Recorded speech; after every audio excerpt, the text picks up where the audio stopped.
llamo Paco Sáenz y hace ya más de 20 años que colaboro en los procesos formativos del Sindicato Agrario en Vizcaya. Y vamos a intentar hoy, además de dar pues, una idea práctica de cómo poner un semillero en marcha, etcétera, también decir qué pasa con las semillas, que es muy importante, cómo conservarlas, por qué conservarlas, etcétera. En la práctica, el primer problema que nos encontramos, o lo primero que tenemos que decidir, es dónde vamos a sembrar. Dónde vamos a sembrar es crucial. Es crucial porque ocurre muy frecuentemente que por no elegir bien el recipiente que vamos a usar, al final acabamos teniendo semillas inadecuadas. Muchísima gente ahora habla de los alvéolos y que son muy frecuentes de usar en invernaderos. Como la mayor parte de la gente todavía, por desgracia, compra sus plantas en invernaderos en vez de hacerlas en casa, piensa que si en los invernaderos funcionan, ¿por qué no van a funcionar en mi casa? Pero no se dan cuenta de que hay un detalle crucial. La atmósfera dentro de un invernadero, el cuidado que se puede dar a las plantas, no tiene nada que ver con lo que tú vas a poder conseguir en casa. Nada que ver. Entonces, imaginemos que ponemos aquí la tierra suficiente para que crezca un tomate. De acuerdo, ponemos la semilla es relativamente pequeña, se va a poder cultivar aquí sin ninguna pega. Pero en el momento en que esta semilla empieza a aumentar, vemos que este tipo de alvéolo puede perfectamente ser inadecuado, porque no conseguimos mantener las características de humedad, de temperatura, etcétera, que un invernadero sí consigue a nivel profesional. Entonces, o comenzamos con alvéolos de mayor tamaño, del material que sea, puede ser de diferentes materiales. En este, por ejemplo, para tener, digamos, una planta de pimiento, hasta que la vayamos a pasar en la huerta, digamos que cuando tenga unos 15 centímetros de altura, aquí podría permanecer tranquilamente hasta ese momento. Pero un tomate que al alcanzar esos 15 centímetros todavía no estaría como para pasar a la huerta, a su sitio definitivo, necesitaría o alvéolos de mayor tamaño. Digamos que un alvéolo de este tipo ya nos daría un buen cepellón, una buena cantidad de raíces para poder después pasar la planta a la huerta.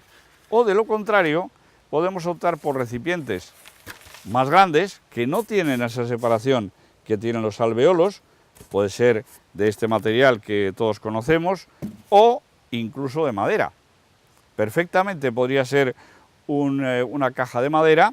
Si queremos que nos dure en el tiempo, la forraríamos de plástico, tendríamos que colocar alguna salida en la parte de abajo, incluso por el tamaño que tiene esta caja, que está cerca de los 20 centímetros, podría incluso ser necesario algo de, pues quizá drenaje, puede ser, y de aquí sí podríamos sacar una planta directamente a la huerta, una planta que puede tener aquí 20 centímetros de altura sin ningún inconveniente. Entonces, hay que elegir primero bien qué recipiente vamos a usar. Y hay que tener en cuenta algunos que no debemos usar. Por ejemplo, recipientes metálicos pueden estar hechos de alguna, digamos, de algún material que nos deje incluso restos en la tierra y pueda toxificar tanto a la tierra como a la planta, con lo cual mejor descartarlos. Recipientes de lana de vidrio, descartarlos.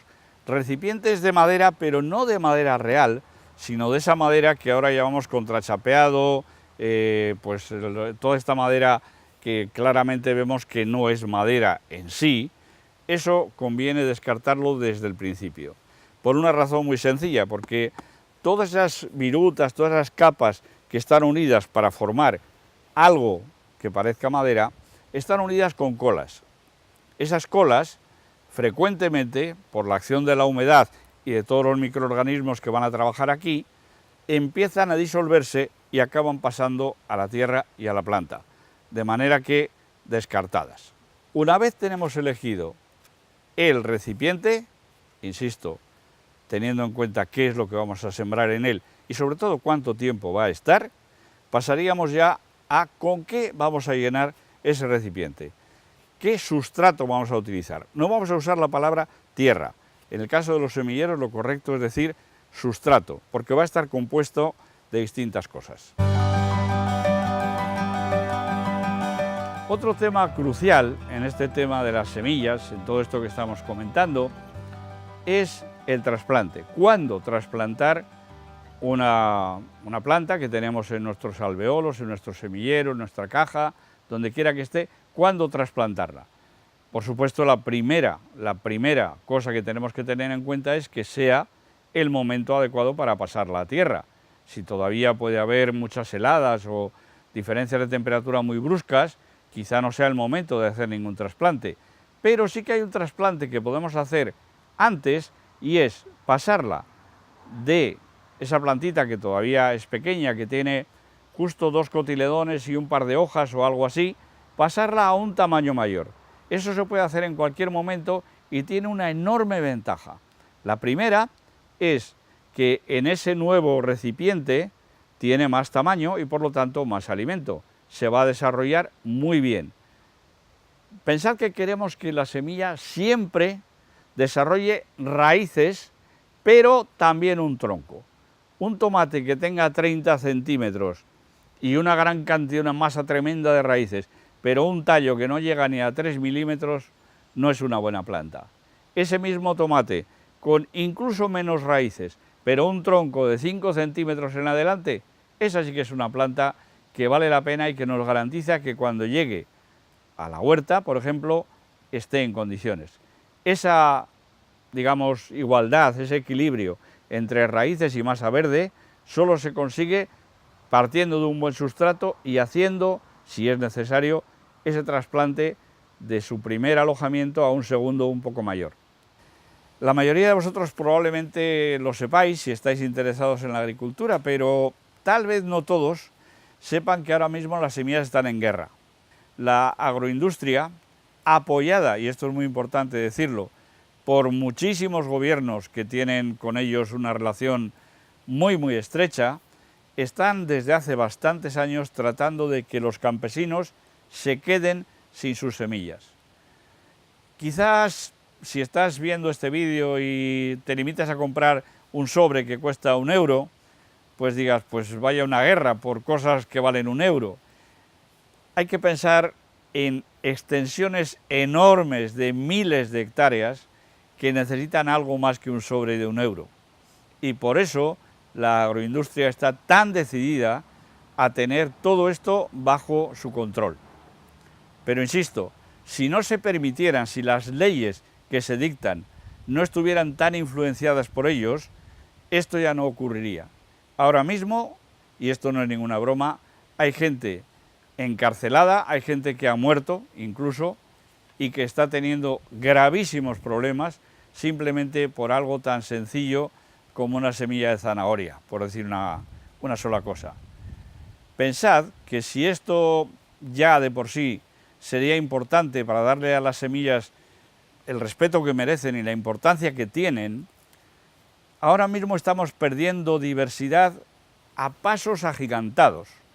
De tener miles de variedades de trigo, por ejemplo en China se ha pasado a tener pues de 10.000 a 1.000 en muy pocos años.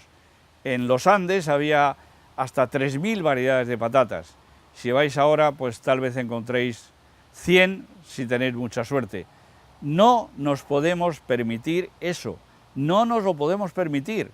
No es una cuestión de, no sé, de que queramos o no queramos, no nos lo podemos permitir. Es nuestra herencia, es una herencia milenaria que no podemos soltar de ninguna manera. Y además lo curioso es que cuando a la gente se le explican estas cosas, las entiende y las acepta como algo natural, pero hay que explicarlas. Normalmente en nuestra sociedad no tenemos falta de conocimiento, lo que tenemos es generalmente falta de un conocimiento veraz. Una parte se oculta y otra parte se engaña.